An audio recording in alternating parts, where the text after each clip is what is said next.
I think in some ways we've come tremendously far, and at the same time, I mean, we are, as we were then, organizing ourselves, coming together, standing up and fighting against injustice. That story of resisting, fighting for rights, fighting for lands, resisting injustice is something that is such a long-held story that I think is something that all Métis people share. I think it's in our DNA. Since Riel was executed, thinking about how far we've come, it really is a testament to the strength and the resiliency of the Métis Nation and of our people as individuals, but also as a collective, right? That we've stuck together and we've stuck it out. And I think with the signing of our government recognition, self-government agreement this past June in 2019, it really does, it's a 180-degree turn from where things stood in Riel's time. Our leader, Riel, suffered the ultimate price because he believed one day that we'll be self-governing and hopefully have a land base. Today, that core governance agreement addresses those issues. We've had some great working partnerships with the federal government, delivering programming like education, housing, and we'll continue to work with the government. For many years, we didn't have that working partnership, but the Métis have always believed that we do have a right to land and to be able to govern ourselves.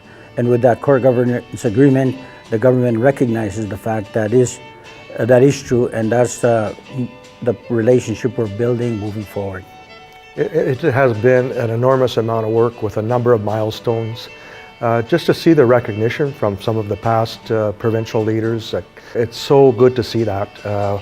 We had such a wonderful time and experience at the signing of the self-government agreement with both Saskatchewan and Alberta.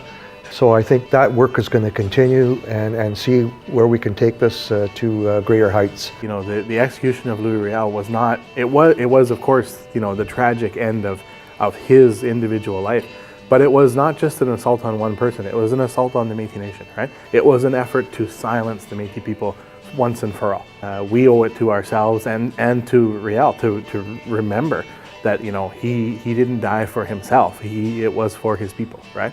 And as we build these new relationships with federal and provincial governments, it's important that we never lose sight of the fact that the execution of Riel was just one crime committed against the Métis Nation. There were many others, right? The forced relocation of the Drummond Islanders, the broken promises made to the Sault Ste. Marie community by the Treaty Commissioner in 1850, the ignoring of the petitions in Penetanguishene and James Bay, and then the broken promises that were made in Treaty 3. Then there's what happened to our community in Agua Bay in 1967. Now, not ancient history, not a long time ago. The Ministry of Natural Resources came in, evicted the community, and burned their homes to the ground, right? That's not a long time ago. As we continue to pursue justice for those communities, I think that's how we pay tribute to Riel. It's by pursuing justice for those communities.